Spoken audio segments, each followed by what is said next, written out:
पिजुली गछर कलमीकरण। पिजुली कलमीर प्रक्रिया आंब सपेटा आतठारु भिन्न। यह गछरे ही करा जाइथाय। 3 मासरु 6 मास बयसर वयस्क पेन्सिल मोटेई फलंती गछर पिजुली डालकु प्रथमे लक्ष्य करी बाछिबाकु पड़िथाय। सेथिरे 1 इंच रु 1.5 इंच लंबर गोलेई आकार करी तार उपर भाग बक्लकु काटी बाहर करिदेबाकु पड़िथाय। मझी अंशटी धला देखा जाए। 2टी कटा चिन्ह 2 पटरे रहिथाय। एही कटा स्थानटी निरूपित हेइतिबा डालर उत्पत्ति मूल डाल ठारू 5-6 इंच दूरत्व रहिबा दरकार करे। उपर कटा स्थान रे आईबीए 1000 रु 1500 पीपीएम हार्मोन प्रयोग करिबाकू पड़े, जहा फଳରେ शीघ्र चेर बाहरिबारे एक प्रमुख भूमिका ग्रहण करिथाय। वर्तमान सृष्टि होइतिबा कटा स्थान रे स्पाग्नम मस जहाकू पानी रे पकई भिजेई देले से फुली जाए।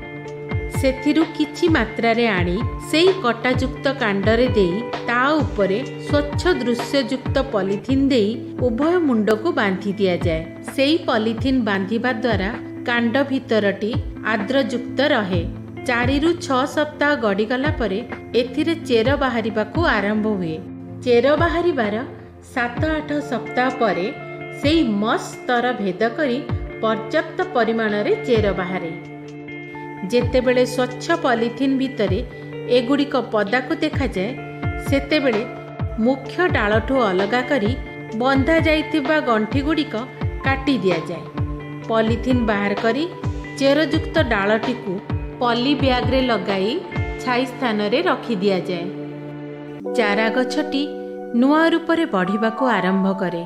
अमरूद में गुटी विधि से पौधे बनाना जहां एक ओर अत्यंत ही सरल विधि है, वहीं दूसरी ओर इससे कम समय में अधिक संख्या में पौधे बनाए जा सकते हैं।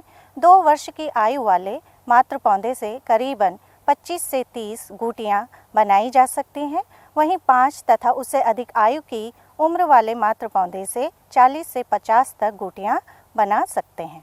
गोटे मास कुंडरे रखिबा परे ताहा रोपण उपयोगी हो पड़े।